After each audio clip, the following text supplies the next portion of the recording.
தலைவர் ரஜினிகாந்த் நடிப்பில் வெளியான பேட்ட படம் உலகம் முழுவதும் வசூல்ல சக்க போடு போட்டுட்டு வருது.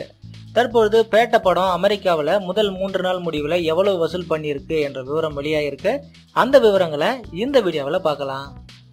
பேட்ட படம் பிரீமியர் ஷோக்களில் மட்டுமே 5,62,057 அமெரிக்கன் டாலர்ஸ்களை வசூல் பண்ணியிருக்கு. டே 1ல 1,97,978 டாலர்ஸ்களை வசூல் பண்ணியிருக்கு. டே 2ல 3,49,954 டாலர்ஸ்களை வசூல் பண்ணியிருக்கு. டே 3ல 5,30,996 டாலர்களை வசூல் பண்ணியிருக்கு.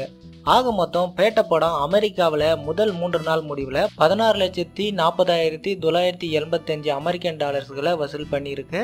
அதாவது நம்முடைய இந்தியன் ரூபாய் மதிப்பில் 11,55,00,000 வசூல் பண்ணியிருக்கு.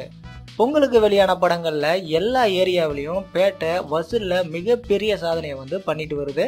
ஒவ்வொரு நாளும் தமிழ்நாடு, ஆந்திரா, தெலுங்கானா போன்ற ஏரியாக்கள்ல பேட்ட படத்தோட காட்சிகள் அதிகரித்து கொண்டே போகுது.